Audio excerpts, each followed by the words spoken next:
Varicose veins వచ్చాయి అని ఎలా గుర్తిస్తారు? జనరల్గా వచ్చిన తర్వాత నెగ్లెక్ట్ చేసేవాళ్ళు చాలామంది ఉంటారు. అది అన్లెస్ అంటిల్ బయటకు వచ్చి ఉబ్బిన తర్వాత వాళ్ళు క్రిటికల్ అయితే కానీ జనరల్గా దాన్ని గుర్తించరు చాలామంది. సో నెగ్లెక్ట్ చేస్తే ఏంటి, రావడానికి ముందేనా సిమ్టమ్స్ ఉంటాయా? అక్కడి నుంచి మొదలుపెట్టి మీ ట్రీట్మెంట్ వరకు ఒకసారి. సో బేసికల్ వ్యారికోజ్ వెయిన్స్ అంటే కాళ్ళపైన ఉబ్బి పైన సిరలు, వెయిన్స్ అంటారు దాన్ని. వెయిన్స్ అంటే కాళ్ళ నుంచి పైకి హార్ట్కు ప్యూరిఫికేషన్ తీసుకెళ్ళేది. సో ఇది ఎందుకు వస్తుంది అంటే మెయిన్గా లాంగ్ స్టాండింగ్ ప్రొఫెషన్, ఎక్కువసేపు నిలబడే వాళ్ళు, లేకుంటే ఎక్కువసేపు కూర్చున్న ఒకటే సిడెంటరీ లైఫ్ స్టైల్ ఉంటుంది కదా, యాక్టివిటీ లేదన్నట్టు, కాళ్ళలో మూమెంట్ లేని వాళ్ళు. లేడీస్లో కామన్గా ప్రెగ్నెన్సీ టైంలో because of towards the end of the pregnancy 8-9 monthsలో బేబీ వెయిట్ ఎక్కువ పెరిగినప్పుడు పొట్ట కింది భాగంలో వెయిన్స్ పైన ప్రెషర్ పడి ఆ వెయిన్స్ అన్నమాట బ్లడ్ కిందని జామ్ అయిపోయి ఉబ్బుతాయి. దాని తర్వాత సెకండ్ ప్రెగ్నెన్సీలో అవాయిడ్ ఇంకెక్కువ అయిపోవడం, దాంతోపాటు హార్మోనల్ కూడా కొద్దిగా లేడీస్లో ఇంబాలెన్స్ వల్ల కూడా ఎక్కువగా మనం ఇది చూస్తాం. ఎందుకంటే మనం చూస్తుంటే లేడీస్లో కొద్దిగా ఫ్యాట్ థిక్నెస్ అన్నమాట, స్కిన్ ఫ్యాట్ థిక్నెస్ ఎక్కువ ఉంటుంది. Gents compare to gents more of muscular body ఉంటుంది. సో మనం ఈ కామన్గా చూస్తాం. అదే దాంతోపాటు స్టాండింగ్ ఒకవేళ ఉంటే ఇది ఎవరికైనా రావచ్చు. Plus at the same time కొన్ని బ్లడ్ క్లాట్స్ వల్ల, రీజన్స్ వల్ల, ఇన్ఫెక్షన్స్ వల్ల కూడా ఇలాంటి వ్యారికోజ్ వెయిన్స్ డెవలప్ అవ్వచ్చు. మెయిన్గా మనం లక్షణాలు ఏంది దీనికి చూస్తుంటే కాళ్ళపైన సిరలు ఉబ్బిపోయిన కనిపించడం, అర్లీ స్టేజ్లో ఎలాంటి ఇంకా సిమ్టమ్స్ వేరే ఉండకపోవచ్చు, ఒక వెయిన్సే కనిపించవచ్చు.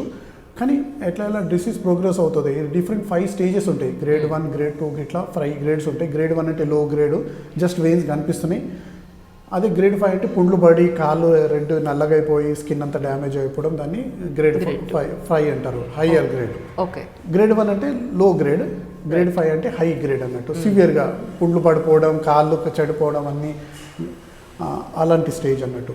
సో డిఫరెంట్ స్టేజ్లో డిఫరెంట్ సిమ్టమ్స్ ఉంటాయి. స్టేజ్ 1లో ఎలాంటి లక్షణాలు ఉండకపోవచ్చు. చిన్న చిన్న హెయిర్ థిన్గా, స్పెషల్లీ లేడీస్లలో బ్లూయిష్ వెయిన్స్గా, స్పైడర్ వెయిన్స్ అంటాం మనం, స్పైడర్ కాళ్ళలాగా చిన్న చిన్న వెయిన్స్ కానీ అట్లా హెయిర్ థిన్గా కానీ స్టేజ్ 1 అంటాం. స్టేజ్ 2లో కొద్దిగా ఉబ్బుగా కనిపించి ఇంకా కొద్దిగా లావుగా అవుతాయి. స్టేజ్ 3 అంటే పేషెంట్కి సిమ్టమ్స్ స్టార్ట్ అవుతాయి. ఏంటంటే సాయంత్రం పూట మనం దినమంతా నిలబడి కానీ వర్క్ పోయి వచ్చినప్పుడు ఆ కాళ్ళపైన నరాలు నుంచి ఫ్లూయిడ్ బయటకు వచ్చి కాలు వాపు రావడం, లాగడం, బరువుగా ఉండడం, హెవీగా, నైట్లో మసల్ క్రాంప్స్ రావడం, మసల్ పుల్లు ఉండడం, కొన్నిసార్లు పిగ్మెంటేషన్, కాళ్ళపైన నల్ల మచ్చలు మగ్గ ఉండడం కూడా, కలర్ మారడం కూడా స్టార్ట్ అవుతుంది. స్టేజ్ 4లో ఏంటంటే పుండ్లు, చిన్న పుండు పడడం, పుండు పడ్డా కానీ మానకపోవడం, షుగర్ పేషెంట్ ఎలా ఉంటుందో అలానే.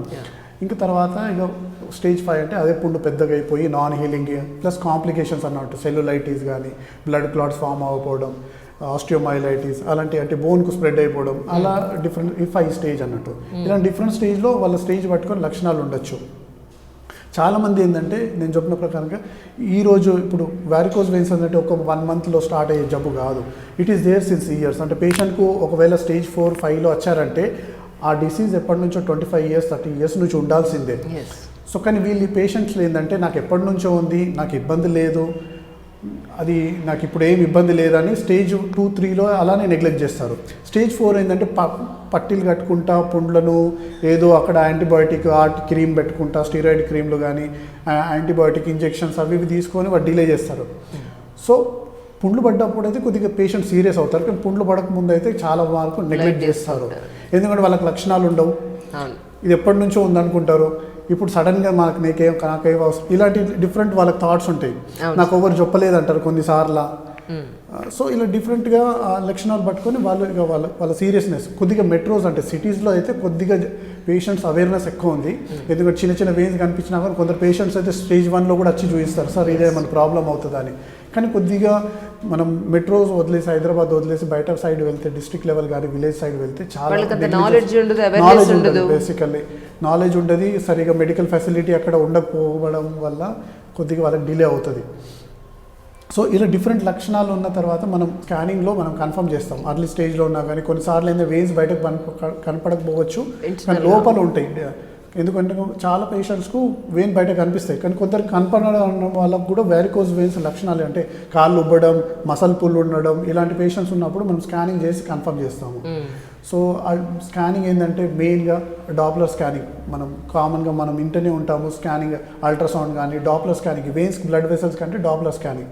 సో ఇందులో ఏంటంటే మనం ఆ ప్రోబ్ పెట్టేసి సింపుల్ స్కానింగ్ మనకు డాక్టర్ దగ్గర కూడా రూటీన్గా ఈ స్కానింగ్ మనం అవైలబుల్ ఉంటాయి, మన డయాగ్నోస్టిక్ వెళ్ళే అవసరం లేదు. మన దగ్గర కూడా ఈ స్కానింగ్ మెషిన్ ఉంది. అప్పటిదప్పుడే పేషెంట్ వచ్చినప్పుడు మేము వాళ్ళకి స్కానింగ్ చేసేసి చూసి స్క్రీనింగ్ స్టాండింగ్ కానీ లయింగ్ డౌన్లో మనం చూసేసి వాళ్ళకి ఐడెంటిఫై చేస్తాం. స్కానింగ్ మెయిన్గా ఎందుకంటే చాలా మటుకు మనకు డయాగ్నోసిస్ అప్పుడే అయిపోతుంది. క్లినికల్గా చూస్తేనే పేషెంట్ చూస్తేనే మనకు అర్థమైపోతుంది these are symptoms of varicose veins అని.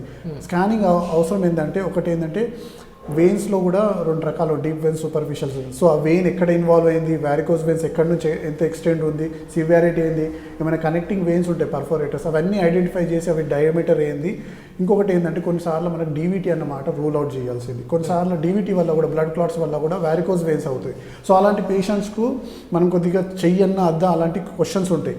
సో డీవీటీ ఉన్న వాళ్ళకి అందరికీ మనం వారికోస్ వెయిన్స్ ట్రీట్మెంట్ చేస్తే వారికోస్ వెయిన్స్ కోసము అది ఇట్ క్యాన్ వర్సన్, అంటే ఉన్నదానికన్నా ఇంకా డివిడి అంటే సార్, డీవీటీ అంటే డీప్ వెయిన్ థ్రోంబోసిస్. అంటే నేను చెప్పిన ప్రకారంగా వారికోస్ వెయిన్స్ ఇది నరాలు సిరలు ఉబ్బినాయి సూపర్ఫిషియల్ అంటే స్కిన్ కింద. డీప్ వెయిన్స్లో కూడా వెయిన్స్ ఉంటాయి, అలాంటి 2 రకాల వెయిన్స్ ఉంటాయి. కాబట్టి ఒకవేళ డీప్ వెయిన్స్లో బ్లాక్ అయిపోయిన తర్వాత ఈ సూపర్ఫిషియల్ వెయిన్సే బ్లడ్ క్యారింగ్ మెయిన్ పైప్స్, అవి కూడా బ్లాక్ చేసాం అనుకోండి కాళ్ళకి బ్లడ్ సప్లై కింద ఎట్లా వెళ్తుంది, అందుకే మనం అది చేయదు. సో అది డీవీటీ కూడా ఉందా అని మనం నిర్ధారించాలి. కొన్నిసార్లు పేషెంట్స్కి అది ఉందని తెలియదు, వారికోస్ వెయిన్స్ అని వాళ్ళు వచ్చేస్తారు. మనం డైరెక్ట్గా వారికోస్ వెయిన్స్ చేసాం అనుకోండి without looking at the DVT, then you can mess up. ఉన్న పేషెంట్ ఇంకా వర్స్ అవుతాయి. సో దాని గురించి మనం స్కానింగ్ అయితే కన్ఫర్మ్గా చేయాల్సింది. స్కానింగ్ చేసిన తర్వాత ట్రీట్మెంట్ పార్ట్లో ఏంటంటే డిఫరెంట్గా వారికోస్ వెయిన్స్ ఈ ఓల్డెన్ డేస్లో అయితే సర్జరీ చేసి కట్ చేసి ఒక రాడ్ లాగా లోపల వేసేసి ఆ వెయిన్ అన్ని బయట లాగేసి ఆ బ్లీడింగ్ అయ్యేది, దాని డ్రెస్సింగ్ హాస్పిటల్లో 5 to 7 days ఉండేవాళ్ళు. డ్రెస్సింగ్ తర్వాత హీలింగ్ అవన్నీ ఉండే. కానీ ఇప్పుడు ఈ మధ్యలో అయితే laser treatment, ablation method different, RFA కానీ లేజర్ కానీ మైక్రోవేవ్ ఇలాంటి డిఫరెంట్, గ్లూ కానీ వెనాసిల్, ఇట్లా డిఫరెంట్ న్యూ టెక్నాలజీ వచ్చాయి. All works in more or less same principle. బేసికల్ ఏంటంటే సర్జరీ కట్ లేక సూచర్ కట్ కొయ్యకుండా మనం చేయాల్సింది. సో ఈ లేజర్ ట్రీట్మెంట్ చాలా రోజుల నుంచి చేస్తున్నాం కాబట్టి it has a proven track record. అంటే ఇప్పుడు కొన్నిసార్లు కొన్ని న్యూ ట్రీట్మెంట్ మొడాలిటీస్ వచ్చాయనుకోండి. సో దానికి ఏంటంటే మనం చేసి దాని రిజల్ట్స్ ఎలా ఉన్నాయి, ప్లస్ రిజల్ట్స్తో పాటు షార్ట్ టర్మ్ రిజల్ట్స్ కాక లాంగ్ టర్మ్ అంటే 2 years తర్వాత. ఎందుకంటే చాలా పేషెంట్స్కి ఏంటంటే ఇమీడియట్గా చేసిన తర్వాత బాగుంటుంది, మళ్ళీ 2 years తర్వాత 5 years తర్వాత రికరెన్స్ రావడం స్టార్ట్ అవుతుంది. సో అది న్యూ మొడాలిటీలో మనకు కొద్దిగా డౌట్ఫుల్ ఉంటాయి. అదే కానీ లేజర్ ఆల్రెడీ మనం 10-15 years నుంచి చేస్తున్నాం కాబట్టి laser treatment has a good long term result అన్నట్టు.